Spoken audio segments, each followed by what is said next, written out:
Buenas tardes. En esta presentación vamos a hacer un repaso sobre las infecciones respiratorias en general y vamos a centrarnos en la descripción de algunos virus que producen estas infecciones. En esta imagen vemos entonces una descripción anatómica de la vía aérea superior y la vía aérea inferior, que nos va a servir para tener presente cuando hacemos referencia al compromiso de algunos de estos tejidos o zonas de la vía aérea cuando nos referimos a los síndromes clínicos. Acá más en detalle observamos los elementos o la topografía que puede adquirir la infección de la vía aérea superior. Lo mismo en esta diapositiva, y aquí vemos en más detalle la vía aérea inferior. Bien, bueno, una vez que ya entendimos la división anatómica de las estructuras de las vías respiratorias, tanto superiores como inferiores, ahora vamos a detallar los agentes virales causantes de los cuadros respiratorios más frecuentes. Cuando hablamos de las vías aéreas superiores, cuando los cuadros infecciosos, si son causados por los virus, son los que frecuentemente causan los cuadros clínicos conocidos como resfrío común. La etiología de este cuadro, tenemos acá un listado de los más frecuentes, como el rinovirus a la cabeza, después otros virus como de la familia del coronavirus, muy nombrado últimamente, los adenovirus, los virus de la gripe. Cuando decimos de la gripe nos referimos a los virus de influenza, como también los parainfluenza y el sincicial respiratorio. Si nos focalizamos solo en la faringe, los que tienen mayor afinidad por las amígdalas y estas estructuras faríngeas son el adenovirus y el virus coxsackie. Y si nos detenemos en las vías aéreas inferiores, donde podemos tener cuadros clínicos mucho más severos, donde compromete el parénquima respiratorio, causantes de lo que llamamos neumonías, ahí podemos ver el compromiso del virus de la gripe, los parainfluenza, el sincicial respiratorio y el adenovirus. Estos síntomas y la gravedad o el impacto en cada huésped va a depender de qué tipo de virus es el que se aloja, en cuál va a ser el lugar de infección. Como les dije previamente, se divide anatómicamente en vía aérea superior e inferior, y el estado inmunitario de mi huésped y la edad del individuo. Por lo tanto, tenemos que conocer cuáles son las etiologías, sobre todo con la edad es muy importante este concepto, y si el estado inmunitario es deficitario, por supuesto que el impacto va a ser mucho mayor. Cuando hablamos de las generalidades de los agentes virales, lo que tenemos que saber es que su ciclo viral o su maquinaria bioquímica va a depender de mi huésped, de qué tipo de huésped va a dejar que este virus nos invada en mayor o menor proporción. La reproducción, hay virus que tienen lugar en distintos lugares celulares. Algunos se replican en la zona de ensamblaje, otros utilizan el núcleo, otros el citoplasma. Eso va a depender de qué tipo de virus va a ser el que está involucrado. También es importante conocer el genoma viral, si estamos hablando de un virus que tenga un genoma de tipo ADN o de tipo ARN. Si posee una cubierta proteica o si posee o no una envoltura. Los que no poseen envoltura son los que llamamos virus desnudos. El conocimiento de estas características individuales para cada virus son importantes, porque esto nos va a dar más información de cómo se va a replicar y dónde, y qué tipo de impacto en la enfermedad va a tener, si va a tener un cuadro de vía aérea superior o de vía aérea inferior. También debemos saber que los virus ADN asociados a enfermedades de los humanos se dividen en 8 familias, y los de tipo ARN se dividen en 13 familias. Ahora nos vamos a concentrar en lo que llamamos adenovirus. Si ustedes observan el gráfico, es importante que sepan que los tipos ADN, los tipos adenovirus son ADN bicatenario. Esto le permite a este tipo de virus, aparte que tiene una cápside deltacosaédrica sin envoltura, por lo cual esto le permite ingresar a la célula por endocitosis, y este tipo de ADN va a ir directamente al núcleo para comenzar su replicación. Es allí donde empiezan a transcribirse distintos tipos de genes. Hay genes tempranos y algunos más tardíos que van a ensamblar al virus, a nuevas partículas viriosas. Este tipo de reproducción puede llegar a producir alrededor de 10.000 nuevos viriones por cada célula infectada, y la liberación es por lisis celular. Por lo tanto, tenemos 10.000 nuevos viriones de forma contigua, comprometer a nuevas células y así sucesivamente. Lo que tenemos que saber es que se clasifican en grupos de letras de la A a la G. Esto se basa de acuerdo a su homología de ADN y también se dividen en 55 serotipos. Esto lo que me diferencia los serotipos es preferentemente a la base pentona y la proteína de la fibra. Y esto me va a definir el tropismo celular. O sea, qué afinidad a qué tipo de tejido tiene este virus de ADN y qué impacto o qué cuadro clínico de enfermedad voy a observar. Bueno, lo que es importante remarcar es que el virus se transmite por gotas respiratorias, por contacto directo de estas secreciones o por vía fecal-oral. Esto va a llevar, sabemos que tiene una afinidad por la estructura faríngea, sobre todo por las amígdalas. Siempre el contagio es de humano a humano. Esta puerta de entrada, como dije, va a tener afinidad por las amígdalas y tejido adenoideo. Y como dijimos previamente, este tipo de virus se transmite por contigüidad. Pero también puede profundizarse localmente o expandirse por vía sanguínea o linfática hacia otros tejidos. Si observamos el cuadro, sabemos que este tipo de virus tiene un periodo de incubación, que es un periodo donde empieza la replicación viral y aún no se observan los síntomas. Eso ocurre en los primeros días de infección. Después, a partir del cuarto día, empieza a eliminarse el virus por secreciones respiratorias y pueden empezar o no los síntomas, y alrededor del octavo día pueden empezar el cuadro clínico, y también se inicia lo que es la excreción viral a través de las heces. Este tipo de adenovirus, ¿por qué observamos esta excreción viral en las heces? Porque se multiplica en el intestino, y este tipo de excreción puede durar muchas semanas, un tiempo prolongado. Es importante remarcar que el adenovirus es la etiología del 5 al 10% de infecciones respiratorias altas en los niños y hasta el 10% en las infecciones bajas.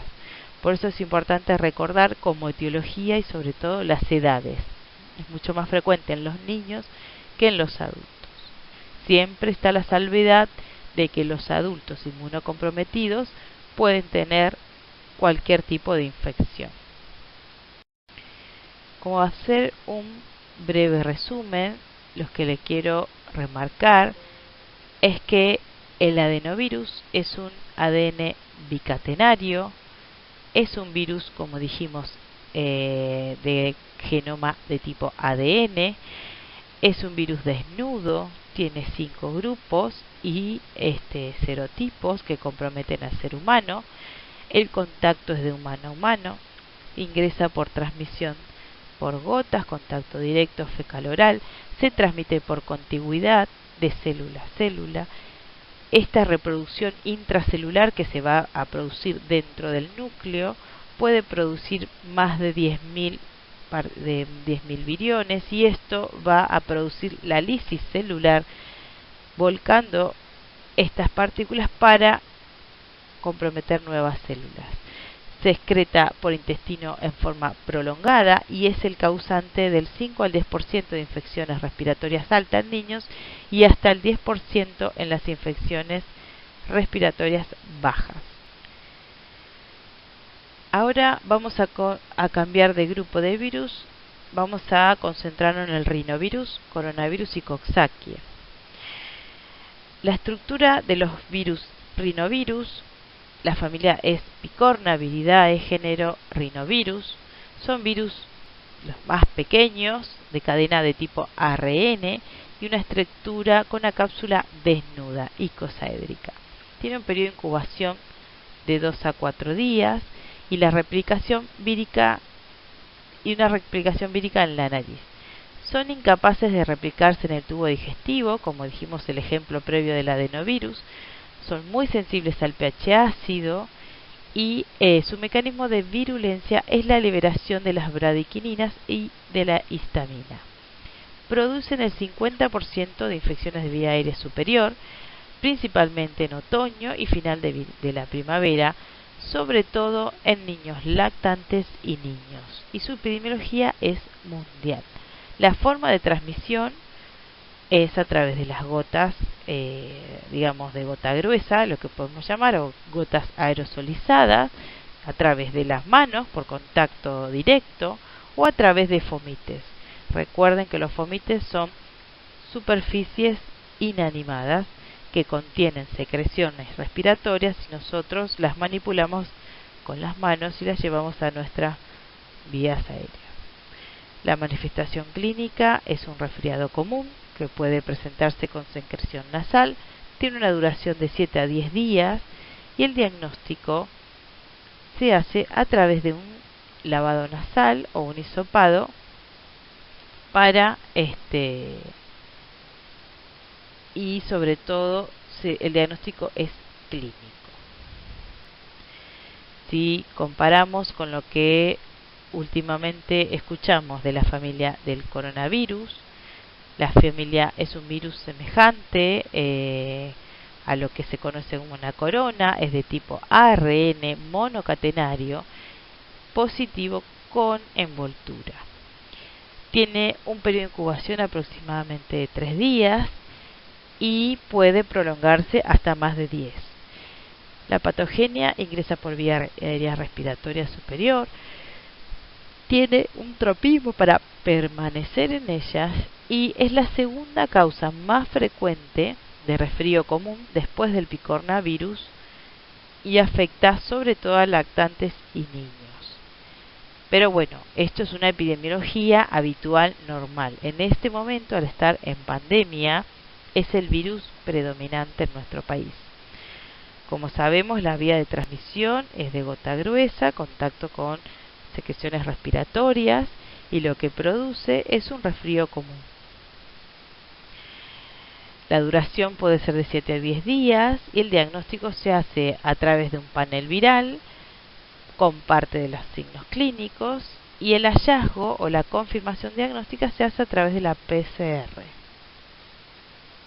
Aunque existen otros métodos diagnósticos un poco más económicos como la detección del antígeno en un hisopado nasal que tiene una elevada especificidad aunque una baja sensibilidad, necesitando tener viremias mucho más elevadas para dar el resultado positivo, a diferencia de la PCR que con bajas concentraciones virales en las fauces, en la nariz con hisopado nasal ya me puede dar positivo.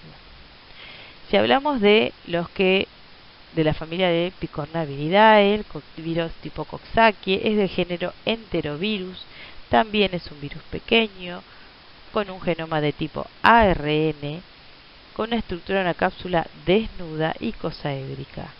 Tiene un periodo de incubación de 2 a 4 días y tiene un tropismo por los ganglios mesentéricos y las placas de Peyer. La patogenia, tenemos del grupo A que se acompaña con lesiones vesiculares y los del grupo B que me producen pleurodinia y miocarditis. La epidemiología es más frecuente observarlo en niños de edad preescolar y escolar, aunque también puede darse en adultos. Su distribución es mundial y es mucho más frecuente en épocas de verano. Vías de transmisión es fecal-oral, contacto también con fomites, y las manifestaciones clínicas dependiendo si estamos frente a un Coxsackie tipo A o si estamos frente a un Coxsackie tipo B.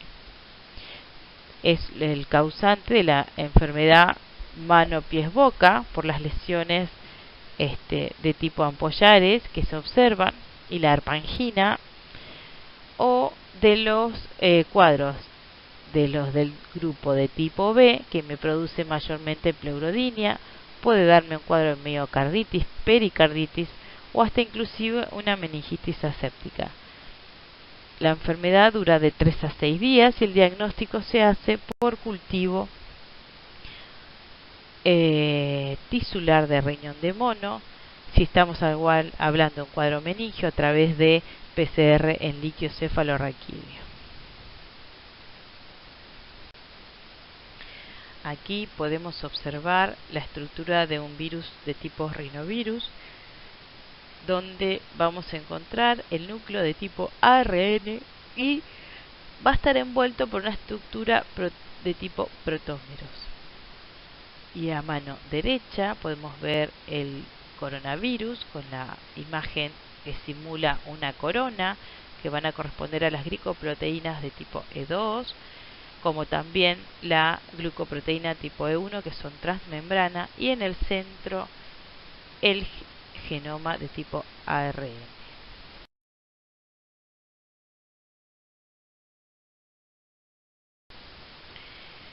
Ahora vamos a concentrarnos en las generalidades de los Paramyxoviridae. Podemos ver 3 géneros: los morbillivirus, que corresponden al virus del sarampión; los neumovirus, que corresponden a virus de influenza y el virus de la parotiditis; los paramyxovirus, que vamos a encontrar el virus sincitial respiratorio y el metaneumovirus. Como características de este grupo se puede observar un genoma de tipo ARN sentido negativo, con una nucleocápside helicoidal que va a estar rodeado por una envoltura que contiene una proteína de unión vírica. Esta proteína, en el caso de los virus para influenza, se van a corresponder a la hemaglutinina neuraminidasa, como también lo podemos encontrar en el virus de la parotiditis. Esto une al ácido ciálico, a la hemaglutinina, en el virus de sarampión. Y podemos ver la glucoproteína de tipo G en el virus sincitial respiratorio y la glucoproteína de fusión. Este tipo de virus se caracterizan porque su reproducción o replicaciones en el citoplasma se transmiten a través de gotas respiratorias, y esto causa infecciones en las vías respiratorias. Los virus como el parainfluenza de la familia Paramyxoviridae, género neumovirus, tienen un genoma de ARN monocatenario envuelto, un periodo de incubación muy corto, que puede ir de 2 a 6 días, y la infección está limitada a las vías respiratorias. Puede, de todas formas, comprometer a las células epiteliales de vías aéreas superiores. Pero lo que no vamos a encontrar en este tipo de virus es que produzca viremia. La causa van a ser causantes de lo que llamamos resfríos comunes, y hasta un 25% puede comprometer las vías aéreas inferiores, y comprometen con mayor frecuencia a niños menores de 5 años. La vía de transmisión es a través de contacto de secreciones respiratorias, por lo que llamamos por gota gruesa, y manifestaciones clínicas podemos tener distintos cuadros, como ser un resfrío común o una bronquitis, también laringotraqueobronquitis, lo que llamamos croup en los lactantes, y neumonías si es que llega hacia las células del epitelio de vías aéreas inferiores. El serotipo 3 lo podemos observar durante todo el año. La duración de enfermedad es de 3 a 5 días, y el diagnóstico se puede hacer a través de un aspirado nasal en los que son los niños más pequeños y que son los más comprometidos, y esos van a ser sometidos a lo que llamamos inmunofluorescencia o búsqueda de técnicas directas como ser la PCR. Cuando nos referimos a los metaneumovirus, también son un tipo de ARN monocatenario envuelto, tiene un periodo de incubación de 3 días, es muy frecuente en el mismo rango etario, en menores de 5 años, causan hasta el 15% de los resfríos comunes. Por supuesto que la vía de transmisión a través de las gotas respiratorias, causan resfríos comunes y muy rara vez cuadros graves como también bronquitis laringotraqueobronquitis. Duración de la enfermedad aproximadamente 5 días y las técnicas de diagnóstico son las mismas que para el parainfluenza: PCR o inmunofluorescencia sobre muestras de aspirado nasal. Ahora lo que podemos hablar y observar en el gráfico es el ciclo de replicación viral de un virus sincitial respiratorio. Este tipo de replicaciones comienza a través de la fusión de las membranas del virus con mi célula hospedadora. Este virus utiliza las proteínas, las hemaglutininas, la tipo H o G, de la envoltura del virión para unirse al ácido siálico de los glucopéptidos o a proteínas de la superficie celular. La proteína F estimula la fusión de la envoltura y la membrana plasmática mediante un cambio de conformación. De esa manera, ya en el citoplasma, el genoma se transcribe a través de un ARN mensajero individual para cada proteína, y esto ayudado por la proteína M21 que permite atravesar regiones entre los genes. Y de esa forma se libera nuevamente para comprometer a otras células contiguas. Es importante entender que su patogenia se concentra en el tracto respiratorio, aunque también puede comprometer la conjuntiva. La replicación del virus se produce en la nasofaringe y la diseminación por contigüidad en el epitelio respiratorio y aspiración de secreciones pueden llegar hasta el tracto respiratorio inferior, produciendo bronquitis, que son lo que llamamos infiltrados linfocíticos peribronquiales, edema, proliferación y necrosis, como también una neumonía intersticial. No se detecta por viremia. Su epidemiología, como dijimos, es la fuente de infección en las secreciones respiratorias. El mecanismo de transmisión puede ser directo o indirecto. Su presentación es epidémica, prevalencia preferentemente otoño e invierno. Los huéspedes susceptibles son los menores de 2 años, aunque el grupo de mayor vulnerabilidad son los niños de 6 a 11 meses, con una tasa de letalidad hasta inclusive del 30%. Lo importante a observar es que los virus de tipo sincitial respiratorio poseen la proteína F y G que interactúan con los TLR4 y los X3CR1 respectivamente de las células de la mucosa epitelial. ¿Esto qué me va a dar como respuesta? En primer punto aparece, como ya saben, la respuesta innata de las células ciliares, apareciendo en lo que se llama este cuadro los macrófagos y las células dendríticas. Estos son los participantes en los primeros 3 días. Y esto me va a llevar a producir cantidades de interferón de tipo 1, alfa y beta. Estas células dendríticas presentes en la vía aérea van a transportar diversos antígenos del virus sincicial a sitios activos del sistema linfático asociado a mamomucosas.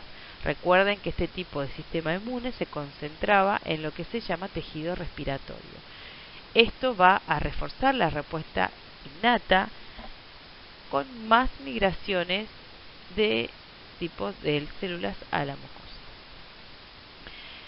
Por este primer contacto del virus, el sistema inmune se orquesta en respuesta con un efecto adaptativo específico, Y acá sí ya forman parte protagonista los linfocitos de tipo TCD4, TCD8 y los linfocitos B, pero a partir recién después del día 7.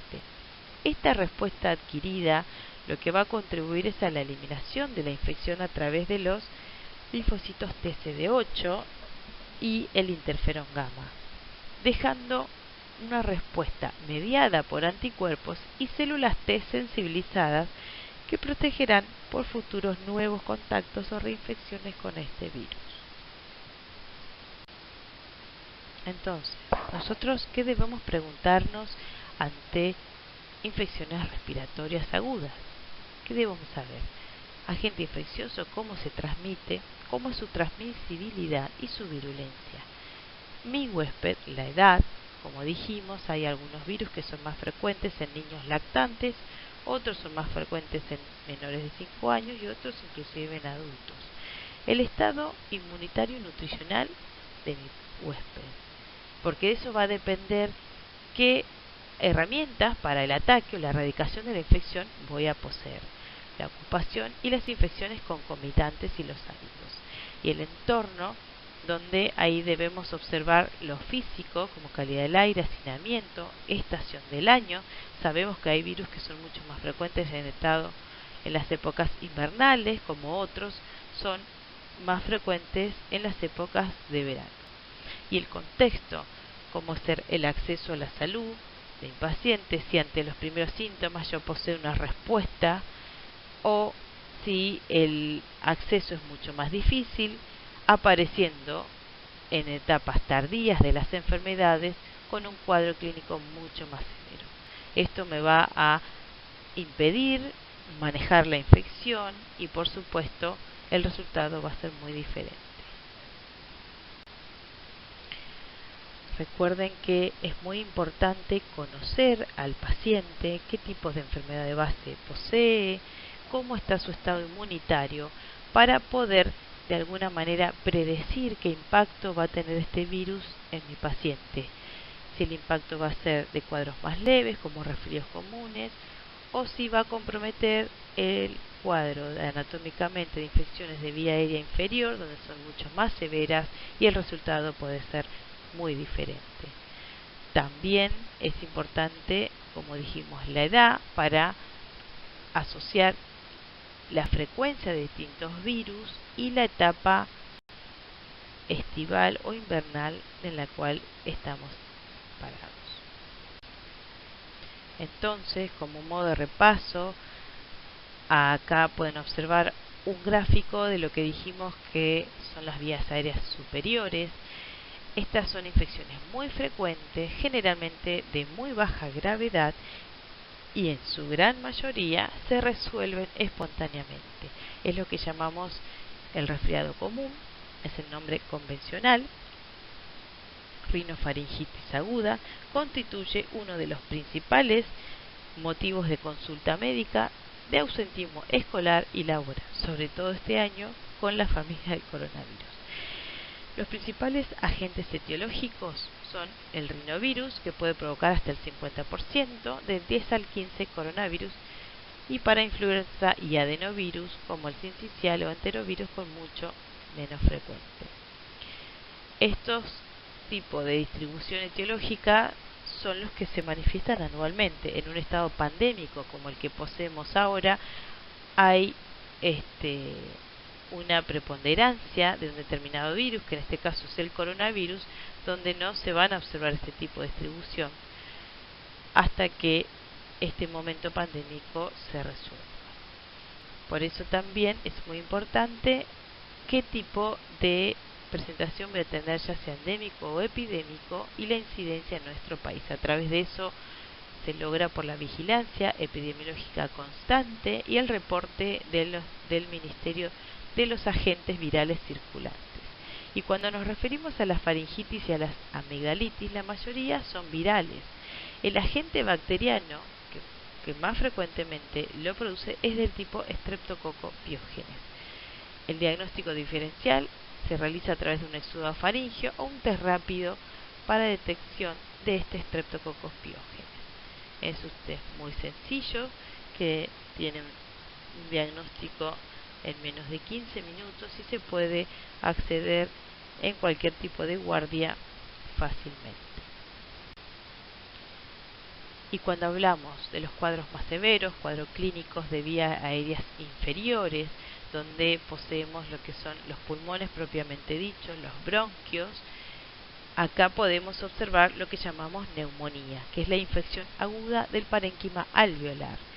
La mayor incidencia de la neumonía aguda de la comunidad se produce en los meses fríos del año, con mayor circulación de los agentes virales y un mayor nivel de hacinamiento entre los niños. El sincicial respiratorio es predominante. Después le sigue en frecuencia, hasta en un 20%, los virus de tipo influenza y mucho menos frecuentemente los de tipo parainfluenza, adenovirus y rinovirus. Recuerden que hay otro cuadro clínico, como llamamos la bronquitis, que es un trastorno inflamatorio traqueobronquial que puede asociarse a una infección respiratoria generalizada. Generalmente se presenta durante los meses de invierno, son de etiología viral en su gran mayoría y los más frecuentemente involucrados son el rinovirus, el coronavirus, influenza y adenovirus. Y la bronquiolitis es una enfermedad viral localizada en los bronquiolos que aparece durante los primeros 2 años de vida. Tiene un patrón estacional definido, aparece generalmente en invierno hasta el comienzo de la primavera, donde tenemos como etiología predominante el virus sincicial y como menos frecuente adenovirus, influenza A y parainfluenza. Tiene una tasa de ataque entre 2 a 10 meses de vida y el diagnóstico clínico se hace a través del aspirado nasal, donde podemos realizar técnicas de tipo inmunofluorescencia o de tipo PCR. De esta manera damos por terminado todos los grupos de virus más importantes que debemos tener en cuenta y de acuerdo a su ubicación anatómica, estado estacional, edad del paciente y estado inmunitario.